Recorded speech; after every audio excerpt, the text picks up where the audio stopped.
गुरुजी के श्री चरणों पे नमन। जी गुरुजी, मैं दिल्ली से आया हूँ और मुझे आए हुए 1 महीना हो गया वृंदावन में। गुरुजी, कारण ये रहा कि मेरी जो धर्मपत्नी है मेरे साथ में है। ये छोटी छोटी गुरुजी हर परिवार में छोटी छोटी बातें होती हैं और अपने घर बता देती है। और हमारी जो सासू माँ है गुरुजी, वो उस बात का बतंगड़ बना के पेश करती है। और जब बात होती है मैं इससे कहता हूँ कि कम बात कर, लेकिन मेरे पीठ पीछे ये बात कर लेती है। और जैसी ही बात होती है गुरुजी, बात का बतंगड़ बन जाता है। और गुरुजी, बात का बतंगड़ ऐसा बना कि एक दिन मेरे ससुराल पक्ष से पूरे के पूरे गुंडे लोग आए और गुरुजी मेरे घर में टीवी तोड़ गए, मुझे पीट गए। और गुरुजी मेरे सिस्टर के बारे में अनाप शनाप बक के गए, मेरी फैमिलीज के बारे में अनाप शनाप बक के गए।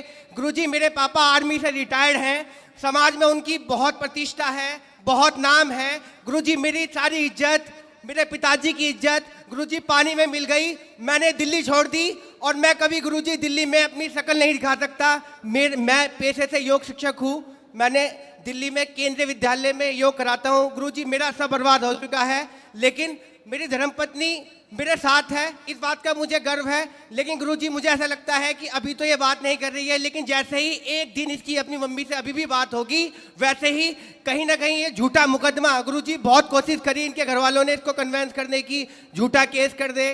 बात कराओ। राधे राधे गुरुजी। क्या नाम है आपका? नेहा। तो आप अपने पति को क्यों पिटवाना चाहती हो? मैंने नहीं पिटवाया इनको। फिर आपके ससुराल मायके वाले तो आके पीट गए इनको। कौन थे वे जो पीटने आए थे? कौन थे वो? क्या लगते थे आपके रिश्ते में? बताओ बताओ, उनको ही बताने दो। कौन थे वो? चाचा और पापा थे, आए तो बात करने के लिए थे। हाँ, फिर बताओ बताओ। गुरुजी, बात हुई, इसके चाचा ने मुझे फ़ोन किया और कह रहा नेहा से बात कराओ, आपने उसे मारा पीटा है। आप इनसे बात कराओ। बेटा देखो, पिता कब तक काम आएगा और चाचा कब तक काम आएंगे। तुम जरा जाके ससुराल अपने मायके में रहने लग जाओगी ना, तो 4 दिन बाद 10 दिन बाद तुम्हारी भौजाई, तुम्हारा भाई ताने मारने लग जाएगा।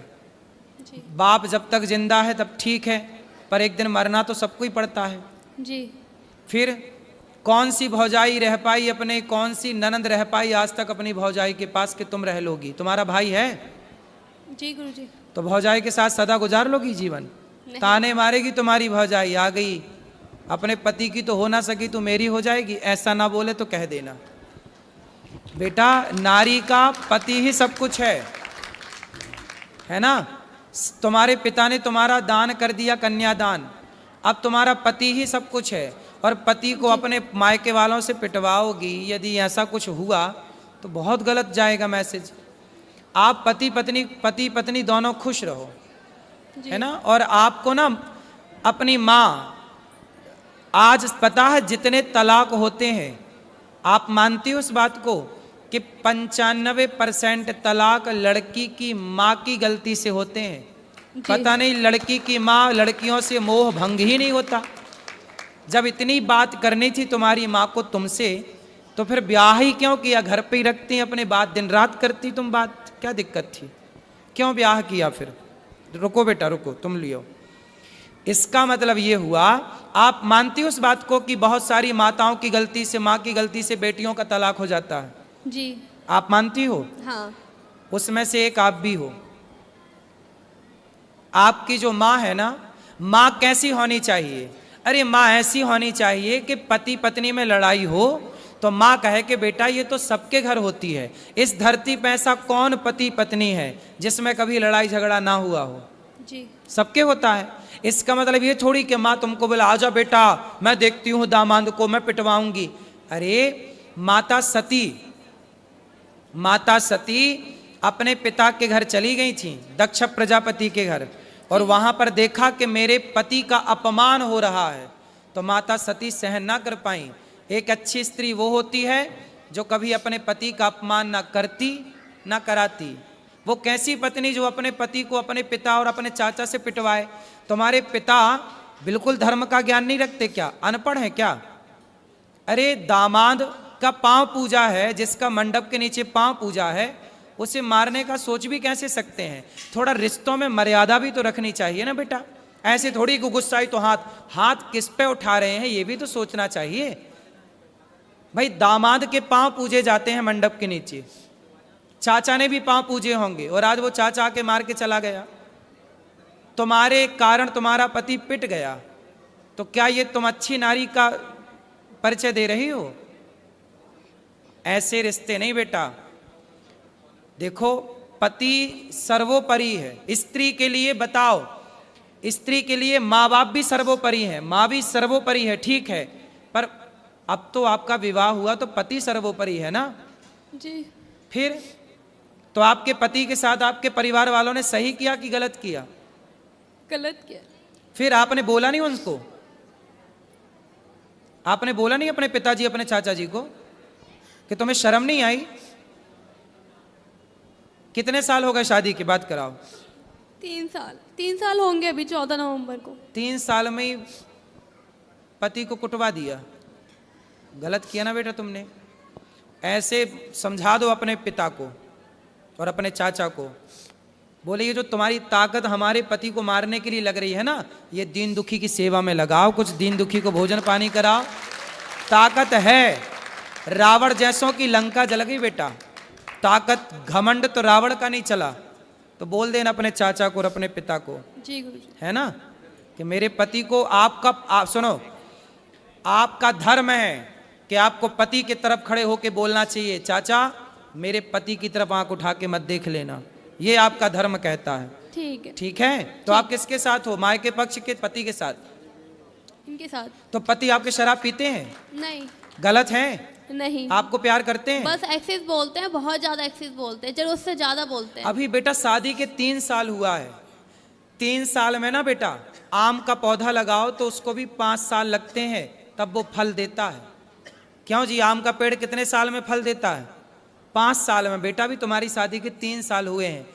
शादी को थोड़ा मैच्योर तो होने दो, रिश्ते को पकने तो दो। जब पकेगा, जब एक दूसरे को समझोगे, अब तुमने उसे ऐसा करा दिया तो उसके अंदर तुम्हारे प्रति क्या श्रद्धा रहेगी? अब तुम हमें पिटवाओ और फिर हमसे उम्मीद करो कि हम तुमसे प्यार करें और तुम्हारा सम्मान करें। बेटा सम्मान दोनों तरफ से होता है। जब तुम सम्मान करोगी ना तो हम भी करेंगे, और तुम हमें गाली दोगी तो फिर हमसे सम्मान की कामना मत करना। जी। ठीक है? गुरुजी एक बात और कहनी थी। और सुनो, तुम भी कितना बोलते हो, पत्नी को क्यों इतना उल्टा सीधा बोलते हो? गुरुजी मैं ऐसा कुछ नहीं बोलता, मैं बस ये बोलता हूँ कि बस अपनी मम्मी से उतना ही बात कर। गुरुजी मैं कभी जानने को मना नहीं माँ करता। से बात करती है बेटी, इसमें बुराई क्या है? माँ से तो हर बेटी बात करती है। और गुरुजी अभी मैं- शादी के 3 साल हुए हैं, थोड़ा अभी तो उस घर से निकल कर इस घर में आई है, उसको भी तो थोड़ा मौका दो। गुरुजी कॉलोनी में ये बोलती है कि मैं हिजड़ा हूँ। कौन बोलता है? इसकी मम्मी, और हमारी बच्ची हो गई, पूरी कॉलोनी में ये बोलती है ये दवाई खा खा के। गुरुजी पता नहीं क्या क्या बोलती है। गुरुजी मेरे को इतनी शर्म आती है कि मैं गुरुजी बता नहीं सकता। आप पूछो गुरुजी। क्यों बात कराओ? तुम अपनी माँ को बताओ ना बेटा, है ना? तुम्हारी माँ ऐसा बोलती हिजड़ा है, ये सब नहीं बोलना बेटा। माँ को समझाओ कि माँ तुम अपना काम करो। गुरुजी मैं आपसे एक बात पूछना चाहती हूँ कि क्या कोई माँ बाप ये चाहेंगे मेरी लड़की का घर टूट जाए? कोई बेटा माँ बाप नहीं चाहते गुरुजी। बेटा बहुत माँ बाप की गलती से ही टूटता है, ये क्यों नहीं सोच रही हो? नहीं वो बात आपकी ठीक है, लेकिन वो नहीं चाहते। कुछ ऐसे रीजंस रहे हैं, कुछ ऐसी बातें रही हैं कि उनको ये स्टेप, मैं मानती हूँ कि ये चीज़ गलत थी, उनको नहीं करना चाहिए था, ये बहुत गलत था, लेकिन मुझे नहीं पता क्या सोच के उन्होंने ये किया। लेकिन आप इस बात से एग्री हो ना हो, 95% तलाक भारत में लड़कियों के माँ बाप की गलती, और माँ बाप अपनी बेटी को सही गाइड नहीं करते। कई बार क्या होता है मैं आपको बताऊं, जी। पति पत्नी में लड़ाई होती है ना, जी। पत्नियां भाग जाती हैं मायके, फिर पति जी। फोन लगाता, अच्छा सॉरी हम अब तुमसे बात करेंगे, गलती हो गई, अब नहीं तुम्हें डांटेंगे, नहीं बोलेंगे। जी। माँ बोलती है नहीं, दामाद तो नाक रगड़ता हुआ आएगा तब भेजूंगी। अब दामाद आता है तो माँ फिर भी नहीं भेजती। अब बताओ ये माँ की गलती है? हाँ ये गलती है, लेकिन ऐसी बहुत माएँ हैं इस धरती पे।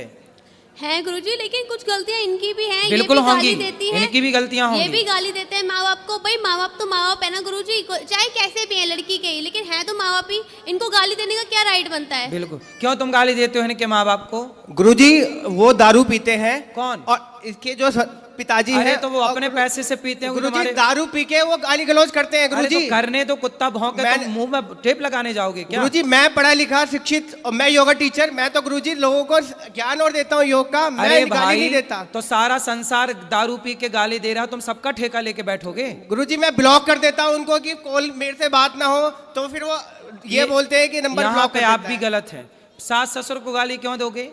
नहीं। भाई सास ससुर पत्नी के माता पिता आपके भी माँ बाप हैं। जितने आपके लिए आपके माँ बाप प्रिय हैं, ऐसे उतने ही उस लड़की के लिए उसके माँ बाप प्रिय हैं। इसलिए हर लड़की को अपने माँ बाप से प्यार है, हर लड़के को अपने माँ बाप से प्यार है। इसमें बुराई क्या है? और आप कौन होते हैं उनके माँ बाप को गाली देने वाले? नहीं गुरुजी, मैंने कभी स्टार्टिंग में कभी कुछ नहीं बोला। वो फोन करते हैं, बेटी से बात करा, मैं कराता हूँ, फिर दामाद से बात करा, और एकदम से अब शब्दों का यूज करने लगते हैं गुरुजी।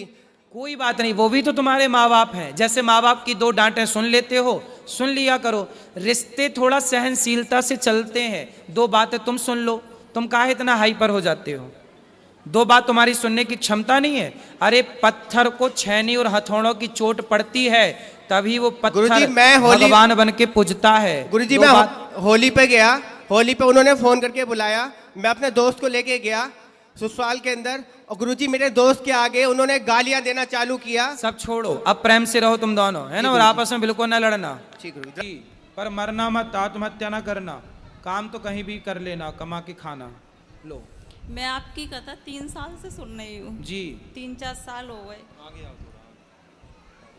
बोलो। हाँ 3-4 साल से 3-4 साल से कथा सुन रही हूँ। आप कहते हो कानों के द्वारा भगवान आते हैं। थोड़ा इस तरफ आ जाओ, हवा आ रही है। पाठक इस तरफ कर भाई, यहाँ आ जाओ इस तरफ। मैया थोड़ा चलो, थोड़ा निगो मैया। हाँ अब बोलो। 3-4 साल से आपकी कथा सुन रही हूँ। जी हाँ तो 3-4 साल से कथा सुन रही हूँ, तो भागवत में भगवान आ जाते हैं। मुझे पहले ठाकुर जी दिखते थे सपने में, वैसे भी दिखते हैं। अब मुझे ठाकुर जी नहीं दिख रहे, सांप क्यों दिख रहे हैं? सांप? हाँ, कभी मगर दिखेगा, कभी सांप दिखेगा। मैं बड़ी परेशान हूँ। तो सांप दिखता बस है कि कुछ कहता भी है? कहता कुछ नहीं है, दिखता है, रोज दिखेगा। आँख दिन में भी आंखें बंद करूंगी सुई दिखती है। तो सांप, तो आप पिछले जन्म में नागिन तो नहीं थी? क्या पता अब पिछले जन्म का क्या पता, कहीं मगर बनेगा कहीं सांप। मैं तो बड़ी परेशान। सुनो, शंकर जी के ऊपर पीले कलर की पीली वाली सरसों चढ़ाना। शंकर जी पर पीली सरसों चढ़ाने से शंकर जी को प्रणाम करना, जल चढ़ाना और पीली सरसों चढ़ाना, तो सांपों का दिखना बंद हो जाएगा। वैसे सांपों का दिखना शुभ होता है, अशुभ नहीं होता। लेकिन ठाकुर जी भी दिखते हैं, वो क्यों अंदर वो भी है, वो भी दिखते हैं ठाकुर जी भी। सही तो है, क्या दिक्कत है? तो सांप डर लगता है, आंखें बंद करो सुई आ जाएगा। नींद भी नहीं आती मुझे, तो रात भर हो जाती है ऐसे आंखें खोले खोले। तो आपको सपने में ना दिखता है? नहीं, दिन में ऐसे 12 बजे लेटूं, कभी भी लेटूं। अभी दिख रहा है सांप? अभी दिख रहा है सांप? हाँ वो तो हमेशा दिखता अभी है। कहाँ दिख रहा है? अरे बंद करूंगी आंखें सुई दिखने लगेगा। करो बंद। ऐसे करूंगी, लेटूंगी, सुई आ जाएगा। अभी आंखें बंद करो, क्या दिख रहा है बताओ देख के। अभी नेक लेटो 5-10 मिनट सुई, फिर सांप आ जाएगा। हाँ। कल शंकर जी को, कल से रोज आप पीली अरे सरसों शंकर जी चढ़ाओ। को मैं रोज जल चढ़ाती हूँ। पीली सरसों, हाँ पीली सरसों। पीली सरसों चढ़ाओ, बंद हो जाएंगे सांप। पहले तो काटता भी था, लेकिन आपने बोली 7 दिन कथा सुनो, तो मैं 7 दिन कथा सुनी, तो ने आराम है, काटना बंद हो गया, लेकिन दिखना बंद नहीं हुआ। हाँ, और कथा सुनो, दिखना भी बंद हो जाएगा। दिखना निकल जाए शरीर में से, कहीं इधर किलबिलाएगा, कहीं इधर नहीं, सांप का आपसे कोई संबंध होगा पिछले जन्म का। और शरीर में ऐसे किलबिलाता भी है, इधर कहीं उधर है, ऐसे लगता वो है। एक सांप वाली पिक्चर थी ना, कौन सी, वो पिछले जन्म का मिला, नगीना क्या, वो कहीं आपसे ऊपर तो नहीं बनी पिक्चर? मैं तो इतनी कि आपसे मिलने आ रहे हो सांप? रोज दिखेगा डेली सवेरे 4 बजे। हाँ, और रात में दिन में कभी भी लेट हो तभी आ जाएगा। आप पूछना एक बार। मैं आपसे पूछने जी तो आई अरे हूँ। सांप से पूछो, मेरे से नहीं। सांप से पूछो कि काहे दिखता भाई। उससे क्या पूछूं, सास वो क्या बोलेगा? अंदर काहे नहीं है। बोलेगा, जब दिख सकता है तो बोल नहीं सकता क्या पता सपने नहीं। में। सपने में नहीं, हकीकत में। चलो करो? आप शंकर जी पे पीली सरसों चढ़ाओ, ठीक हो जाएगा। मुझे तो नहीं लग रहा कि ये ठीक होएगा। अरे यार विश्वास कर लो मेरी माँ, कर लो विश्वास, हो जाएगा ठीक। आराम मिल जाए। 7 दिन में कथा सुन के भी चली गई, लेकिन पता नहीं है क्यों नहीं निकल जाए ये शरीर वैसे, बस तो मैं जी जाऊंगी, नहीं मैं तो ऐसे कैसे कब चलेगा। जरूरत से ज्यादा परेशान कर रहा है सांप। और क्या, अब देखे सांप तो डर लगता है, सो ही नहीं पाते रात में। फिर दिन ऐसा में करो आप, फिर एक काम करो, ज्यादा ही डर लगे तो सफेरे से एक सांप ले आओ खरीद के, वो घर में रख ले भाई, और घर में और रखो। परेशान हो जाऊंगी मैं। नहीं तो असली को देखोगी तो उससे धीरे धीरे देखते देखते दांत टूटे हो जिसके जहर बिना। और जब से जो सांप दिख रहा है ना, हम घर में भी बहुत परेशानी आ रही है पैसों से। सबसे पहले हम बहुत सही थे। अब नहीं देखिएगा पीली सरसों चढ़ाना। चलो राधे राधे गुरुजी। जी मैं पंजाब से आया हूँ, होशियारपुर से। बताओ गुरुजी मेरा एक समस्या और एक प्रश्न है। क्या। मेरी समस्या ये है कि जब मैं छुट्टियां मनाने मेरे नानी के घर जाता हूँ, मैं कार्टून देखता हूँ, वो आपका भजन लगा देते हैं। मेरे को कार्टून देखना होता है, वो भजन लगा लेते हैं। तो मेरी ये समस्या है, उनको आप कुछ बोलो। तो आपको कार्टून क्यों देखना, कथा सुना करो। बढ़िया लगता है, आपका भी सुनते हैं मोबाइल में। हाँ तो कथा सुना करो, मस्त। सुनते हैं, तो कार्टून कौन सा कार्टून देखते हो। जो आ जाता है। तो कार्टून क्यों देखते हो। एंटरटेनमेंट के लिए। अरे उससे अच्छा खेला करो। कार्टून देख के तुम खुद कार्टून टाइप के हो रहे हो। नहीं। थोड़ा खेलो कूदो। खेलने जाते हैं। खेलोगे तो शरीर बढ़िया फिट रहेगा। अभी आपका शरीर फिट नहीं है। खेलने जाते हैं। खेला करो, ज़्यादा से ज़्यादा दौड़ा करो, खेला करो, कार्टून मत देखा करो ज़्यादा। ठीक है गुरुजी। कथा सुना करो। ठीक है, सुनते हैं। और मेरा प्रश्न ये था, हमने पिछले साल कृष्ण जी लिए थे और उनकी घर में समाप्ति करी थी। समाप्ति, उनको रखा था घर में। तो अब हम 4 दिनों से यहाँ पर आए। जब हम बांके बिहारी जी के गए थे तो मम्मी ने उनके लिए एक राधा जी भी ले ली थी। तो अभी उनका नाम हम क्या रखें। राधा जी का नाम राधा। ठीक है गुरुजी। खुश रहो। ठीक है गुरुजी। सुखी रहो। और किसका प्रश्न है।